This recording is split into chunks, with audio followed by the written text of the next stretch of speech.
위쪽 집계 비결이 뭡니까? 아니 사실은 예. 원래 10%가 넘어났었어요. 예. 출구조사가 예. 방송 3사 거기는 이제 출구조사가 50%가 그쪽은 넘었죠. 그렇게 얘기는 들었지만은 아직 선거 전인데 또 너무 오만하다 소리 들을까봐 그냥 줄여서 5%로 한 거죠. 그다지 큰 비결이 있었던 건 아니고. 뭐 무슨 비결이 있어요, 비결. 우리 김 원내대표께서는 뭐 저는 그때 뭐 45, 45, 15 이랬는데 예. 그러면은 이제 사실상 5%가 더 남아요, 로스. 아니, 이 5% 로스를 그때 일부러 그냥 뒀어요. 저는 45대 45, 15 이런 정도 보는 거. 45대 45, 15. 45대 45대 15면 105가 되는데 이게 마음에 오는 소리 하다 보니까 이렇게 그렇지 않아요. 선거 전날 그때 판도라 방송이 됐기 때문에 예. 그때 이제 우리 후보이고 치명상을 제가 입히면 안 되지 않습니까? 그래서 이제 45대 45 이재명 후보와 김문수 후보를 동점으로 만들고 얘기를 했는데 예. 거기에서 결론은 이제 뭐 이재명 후보가 거의 이제 5%를 더 가져가는 개념이고 우리는 한 4%더 빠진 개념이고. 어떤 분은 이번 선거 이제 득표율을 놓고 정말 우리 국민은 위대하다. 그 말은 이재명 후보가 50%를 넘지 않은 게 우리 국민의 뜻이다. 이제 이렇게 또 해석하시는 분들이 있더라고요. 저는 뭐 그게 무슨 방송 나와서 할 예. 말들이 없으니까 뭐 그렇게 의미를 거기다 부여하고 하는데 아니 어쨌든 표차가 얼마입니까? 290만 표나 차이가 났잖아요. 엄청난 거죠. 표 차이만. 큰 의미는 290만 표에 있는 거죠. 표 차이가 더 야, 중요하지 뭐 50%를 넘었느냐 아니냐 그래도, 이거는 의미 없고. 예. 오, 뭐 저는 조금 저 윤태 저 형님하고 조금 약간 차이를 두는데 작년 4월 총선 결과가 민당이 절대 이제 입법 권력을 만들었잖아요. 뭐 보통 이 가반 의석이 아니라 한참 넘은 의석이거든요. 대통령 또 선거에서도 이게 가반 이상 득표를 내버리면은 정말 절대 권력이 돼버려요. 그 절대 권력은 쉽게 말하면 독재가 연상되는 겁니다. 그럼 대한민국이 대단히 위험스러워지는 거죠. 50% 넘겨가지고 과반수 이상 대통령 돼봐요. 그냥 무소불위입니다. 무소불위로 그냥 모든 게 그냥 본인의 입 한마디에 그리고 본인의 손짓 하나에 대한민국이 희청거릴 수 있거든요.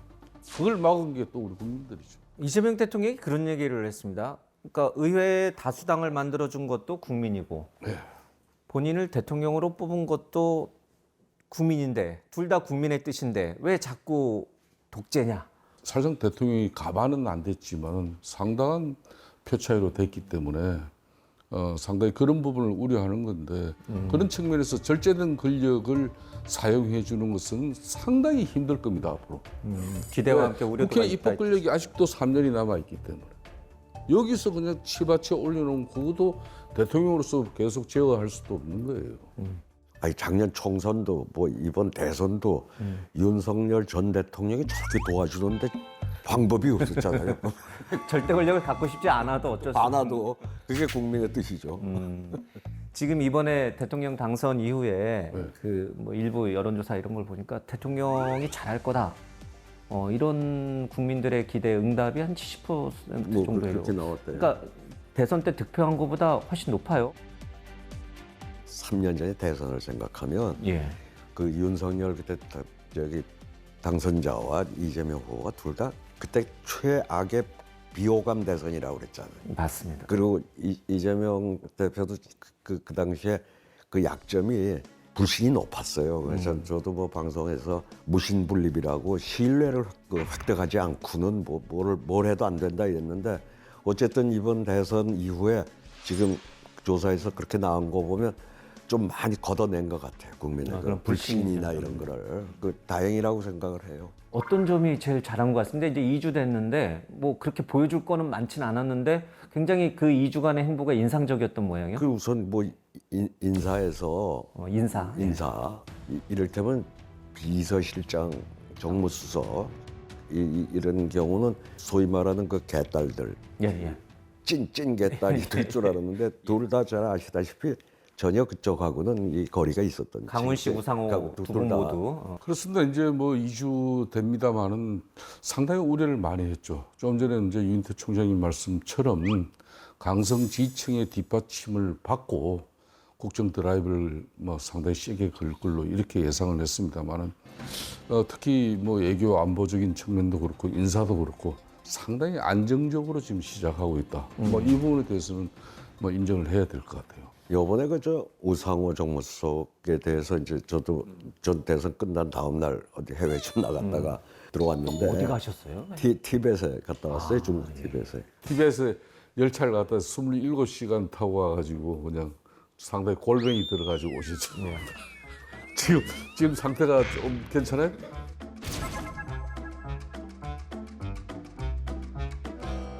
판도라 얘기랑 좀 번외지만 티벳에 가신 이유가 뭡니까? 시끄러운 한국 정치가 싫어서 잠깐 아니 떠나가시고. 그게 아니라 그 5천 해발 5,000m를 넘어가는 기차 침장 열차 저거는 내가 그래도 이제 이 나이 되면 언제 죽을지 모르니까 죽기 전에 한번 타봐야 되겠다. 그래서 원래 거기 가기 제일 좋은 계절이 이제 5월달에 가려고 그랬는데 네, 선거가 있어가지고. 선거가 있어서 그럼 선거 끝나는 다음 날 가자 이래가지고 큰 정치적 의미는 없었군요. 예. 정치적 의미가 어디서 이제 정치 떠난 사람한테 뭐 근데 그 이제 다시 이제 얘기로 돌아오면은 그래서 와서 이제 뭐 통화를 해봤어요. 야, 한번 비서실장이지 무슨 누구지 정무수석이냐 그랬더니 예. 대통령이 직접 전화해서 좀 도와달라고 하면서 제안을 해 와서 저 내년에 그 광역 단체장 한번 지방 선거에 나가보려고 그러는 그럼 그 전까지라도 그 해봐라. 어쨌든 여기 좀 꼭 좀 이 저걸 해달라고 이제 그건 이미 그 전부터 마음속에 내가 되면은 이제 우상호 그 같은 친구를 저 하겠다고 작심을 했던 것 같아요. 저한테는 안 하대요. 총장님한테 추천해달라는 얘기 안 갔어요. 대통령께서 왜 저기 총장님 전화 안 했는 줄 아십니까? 누구? 사실은 유인태 총장님 같은 분은 지금 딱 총리 하시면 가장 큰 지지이죠. 그런 고민이 있었기 때문에 총리 누구 추천하는가 이거 물어보지 않아요. 그런 얘기 나올까봐 조용한 티벳으로 가시면 안 돼요. 대선 그래 끝나서 그런 거죠.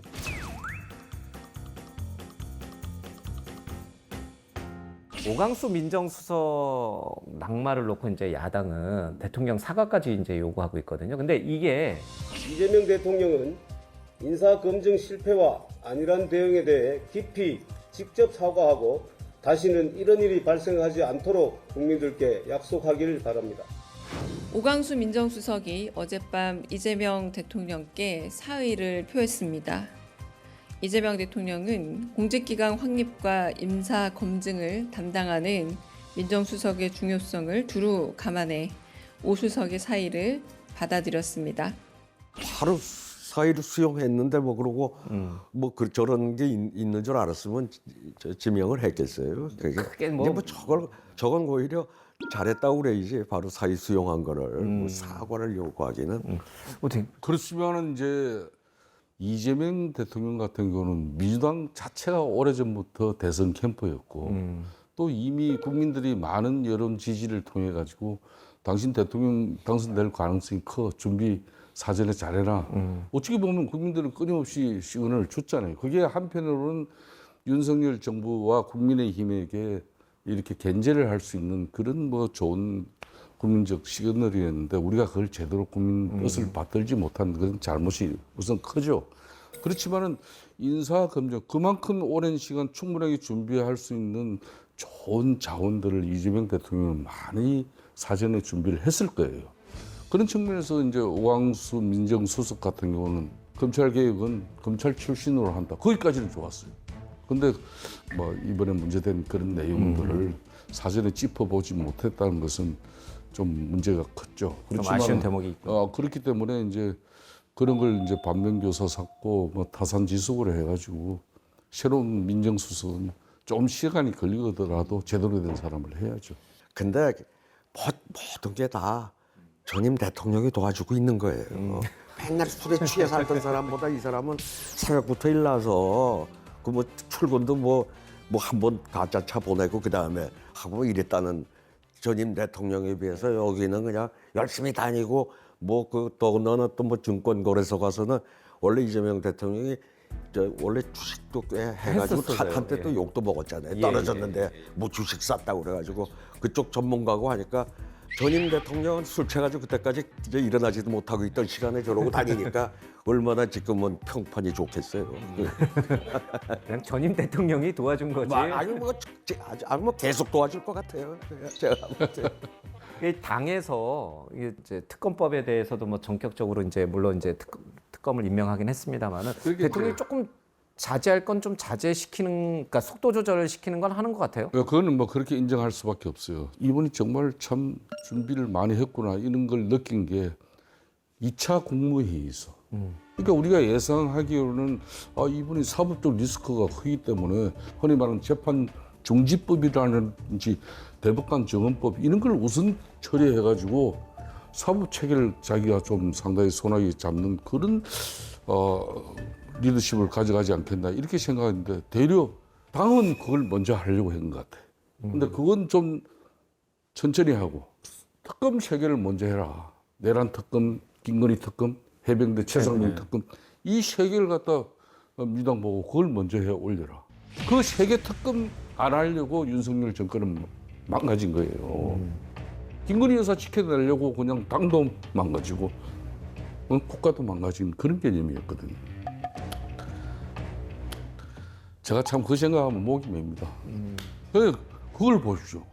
결국은 윤석열 대통령이 임명한 강요들 데리고 이재명 대통령이 그 특검법을 공포를 해버렸습니다. 나는 그거 보고 참 이재명 대통령 이분 참 대단하다 한편으로는 그런 생각을 하는 거예요. 말이 나왔으니 이 불편한 동거, 어색한 동거는 근데 어떻게? 그건 역대 정부 다 있었어요. 그럴 수밖에 없는 게 인수위가 있었어도 그 총리니 장관들이 청문회를 거쳐서 임명이 해야 되잖아요. 예. 그 절차를 밟는 동안에 아무도 없잖아요. 당선자가 이제 대통령이 됐다 치더라도 이게 총리의 제청을 거치게 돼 있으니까 우선 총리 인사청문회 끝나 임명해야 그 절차적으로는 그러기 때문에 이게 뭐 새삼스러운 건 아니잖아요. 지금 일부에서는 이제 김민석 총리 후보자 아들의 뭐 여러 가지 문제를 놓고서 조국 전 장관보다 더하다.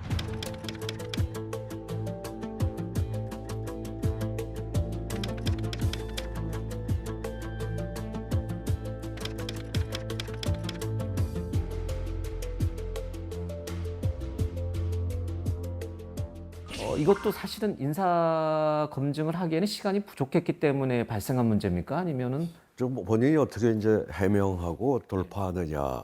아직은 뭐 아들 문제도 그렇고 그것도 그냥 의혹일 뿐이잖아요. 아직까지는. 예. 그리고 또 본인이 좀 해명을 했더라고요. 그건 조금 지켜봐야죠.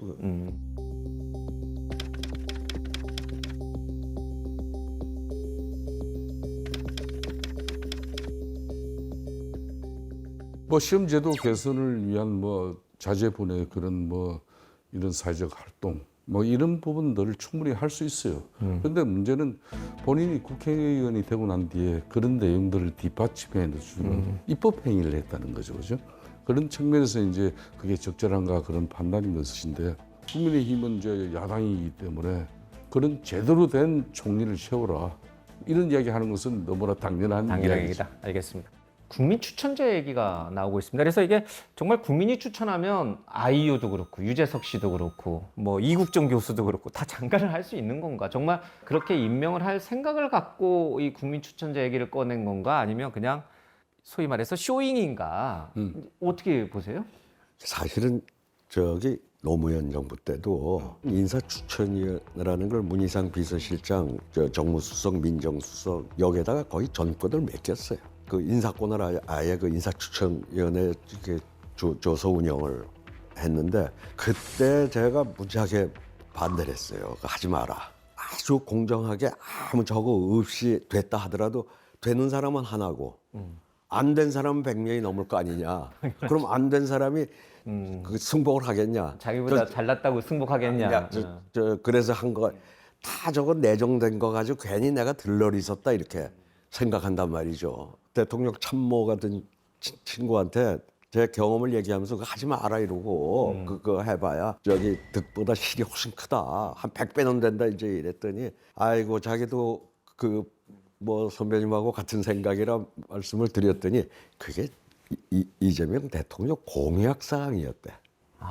이게 국민 추천제를 하겠다는 게 공약이라 지금 이렇게 한 거니까 나는 저게 실효성이 좀 별로 떨어진다? 없을 거다 이렇게 보는 거죠. 아이유 장관은 못 보는 겁니다. 유재석 아니 장관 뭐 그건 모르겠어요. 모르겠는데 어쨌든 실효성이 좀 실효성이 떨어지는 떨어지는 거죠. 과거 역대 대통령들도 이 국민 추천제 비슷한 뭐 좀 전에 말씀한 국민 추천 뭐 인사위원회라는 것도 있고 국민 공모제 방식도 있었고 여러 유사한 행태가 있었어요. 그게 제대로 실천된 경우는 잘 없어요.